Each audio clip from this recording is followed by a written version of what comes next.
Hey guys, स्वागत है आपका मेडिकल जानकारी में। अगर आपको भी बहुत ज़्यादा माइग्रेन का दर्द होना शुरू हो जाता है तो इस वीडियो को लास्ट तक देखते रहिएगा। इस वीडियो में हम आपको बेस्ट माइग्रेन की मेडिसिन बताएंगे, साथ ही साथ बताएंगे कि माइग्रेन के क्या लक्षण होते हैं, कैसे आप उसका घरेलू बचाव कर सकते हो।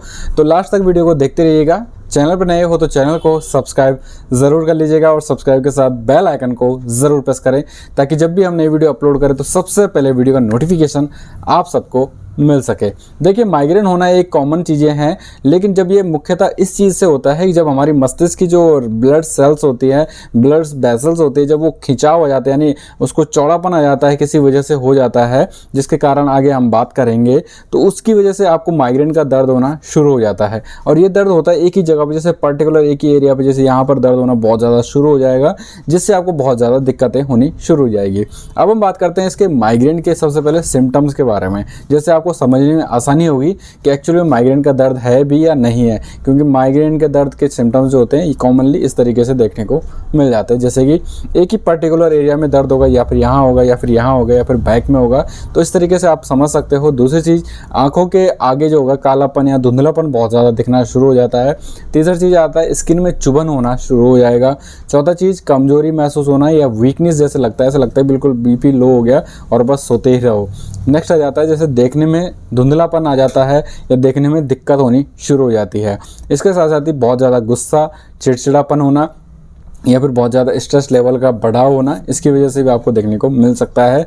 साथ ही साथ गैस्ट्रिक की प्रॉब्लम हो सकती है, मितली होना, उल्टी होना या उल्टी का मन बना रहना, इस चीज़ों की समस्या आपको देखने को मिल सकती है। या फिर अगर आप बहुत ज़्यादा कोई लाउडली आपके सामने चिल्लाता है तो और ज़्यादा सर दर्द होना शुरू हो जाता है। तो कॉमनली यही सिम्टम्स है माइग्रेन के, जिससे आप समझ सकते हैं कि एक्चुअली माइग्रेन है भी या नहीं है। दर्द जो होता है आपको अलग अलग टाइप से देखने को मिल जाता है, जैसे आप पिक्चर्स में देख रहे हो, एक ही पर्टिकुलर एरिया पे हो रहा है तो माइग्रेन का हो रहा है। आपका अगर आइज़ के जस्ट होता है तो क्लस्टर का होता है, माथे पे डायरेक्टली सामने की माथे की तरफ हो रहा तो स्ट्रेस का होता है, माथे पे और नोज़ के बगल में हो रहा तो साइनस का होता है। तो ये चारों कंडीशन का अलग अलग देखने को मिल जाता है, जिससे आप समझ सकते हैं। और नॉर्मल हेडेक अलग चीज़ें हो जाती है, जिससे आप अंडरस्टैंड कर सकते हो। अब कारण की बात करते हैं सबसे पहले कि भैया माइग्रेन का क्या कारण होता है। कुछ कारण हैं मुख्यतः जो आप डेली आपने समझ सकते हो, जैसे कि पहला स्ट्रेस की वजह से, दूसरा नींद की कमी, बीपी बहुत ज़्यादा बढ़ गया है उसकी वजह से हो जाता है, चौथा चीज़ स्ट्रेस की वजह से हो जाता है, पांचवा चीज़ डस्ट या एलर्जी, किसी चीज़ से आपको धूल मिट्टी से एलर्जी है तो भी आपको माइग्रेन हो सकता है। नेक्स्ट, आप बहुत ज़्यादा लाउडली म्यूज़िक वगैरह सुनते हो तो उसकी वजह से भी माइग्रेन हो सकता है। साथ ही साथ महिलाओं में हार्मोनल चेंजेस की वजह से हो जाता है।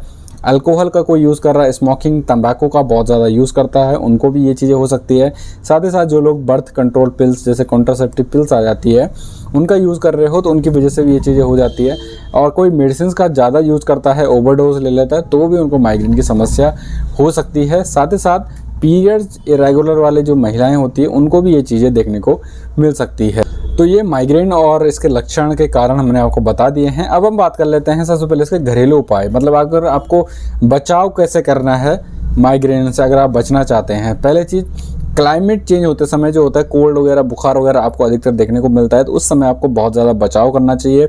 दूसरी चीज़, अगर आपको लगता है कि माइग्रेन हो रहा है या बढ़ने की समस्या है तो जब भी आप धूप वगैरह में जाते हो तो सनग्लासेस का यूज़ करें या छाते का यूज़ कर सकते हो। इसके साथ आपको हाइड्रेट रहना है, डिहाइड्रेट नहीं होना है। पानी ज़्यादा से ज़्यादा पीना चाहिए, 1 से 2 लीटर ज़्यादा से ज़्यादा पी सकते हैं, जितना ज़्यादा हो सकता है आपको उतना ज़्यादा पिए। स्ट्रेस लेवल को कम करें। स्ट्रेस लेवल को कम करने के लिए आप जैसे एक्सरसाइज कर सकते हो, आप योगा कर सकते हो डेली 30 मिनट 20 मिनट तक, जितना आपको टाइम मिले उस हिसाब से कर सकते हो। डेली ग्रीन वेजिटेबल सब्जियों का यूज़ करना चाहिए। अगर आपको लगता है कि आपका ब्लड प्रेशर बहुत ज़्यादा बढ़ रहा है तो सुबह को नंगे पैर जो होता है धूप में नंगे पैर चलना चाहिए, जिससे ब्लड प्रेशर वगैरह भी कंट्रोल में रहता है। साथ ही साथ लिक्विड डाइट पे बहुत ज़्यादा ध्यान देना, जैसे कि सूप हो गया, नींबू पानी हो गया, कोकोनट वाटर हो गया, जूस वगैरह हो गया, तो इन चीज़ों का बहुत ज़्यादा सेवन करना चाहिए। और परहेज क्या करना चाहिए आपने, जैसे कि चाय का नहीं पीना है, कॉफ़ी नहीं पीनी है, कोल्ड ड्रिंक नहीं पीनी है, अल्कोहल से बचना चाहिए, स्मोकिंग वगैरह जो भी आपको लगता है कि बैड हैबिट्स है उनको अवॉइड ही करना चाहिए, क्योंकि चाय और कॉफ़ी में बहुत ज़्यादा कैफीन होता है, जिसकी वजह से आपका माइग्रेन जो होता है और ज़्यादा बढ़ सकता है, या फिर आपका ब्लड प्रेशर जो होता है बहुत ज़्यादा बढ़ सकता है। अब हम बात कर लेते हैं इसमें मेडिसिन आपने क्या लेनी है। मेडिसिन के बारे में बात करते हैं। सबसे पहले आपने क्या करना है, अगर कोई पेशेंट आपके पास आता है या फिर आप खुद एक पेशेंट हो तो सबसे पहले अपना अपना ब्लड प्रेशर जो होगा वो चेक ज़रूर करवाना चाहिए। कई बार क्या होता है, ब्लड प्रेशर बहुत ज़्यादा हाई हो जाता है, आपको दवाइयाँ दी जाती है, उससे ब्लड प्रेशर और भी ज़्यादा बढ़ सकता है।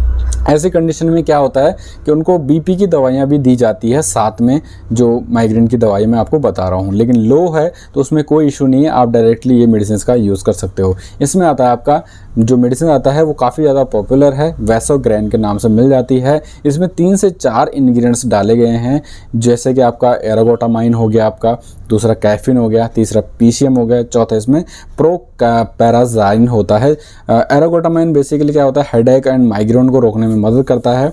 कैफीन क्या करता है, दवाइयों में जो पावर को थोड़ा बढ़ा देता है, जिससे उल्टी मितली को कम करने में मदद करते हैं। पीसीएम एक एंटीपायरेटिक होता है, बेसिकली दर्द वगैरह में काम करता है। चौथा जो इसमें डाला गया है प्रोक्लोरोपैराज़ाइन, जो कि एंटी सिकनेस होता है, जैसे कि उल्टी का मन हो रहा है, मितली का मन हो रहा है, तो उसको रोकने में ये काम करता है। तो आप इस टैबलेट्स का यूज़ कर सकते हो। ये बेसिकली क्या करती है, माइंड में जो हमारी, जैसे मैंने बताया था ना, ब्लड वेसल्स जो होती है खिंचाव हो जाती है, नसें जो खिंच जाती है, चौड़ापन हो जाता है, फैलाव हो जाता है, तो उनको सिकुड़ कर देता है, जिससे दर्द वगैरह में जल्दी ही राहत मिल जाती है। इस टैबलेट के साथ आपने क्या लेना है, और अगर किसी को एसिडिटी की प्रॉब्लम है तो आप DSR जैसे दवाई का यूज़ कर सकते हो। अगर ब्लड प्रेशर बहुत ज़्यादा बढ़ रहा है तो BP की दवाई देना उनको कंपलसरी है।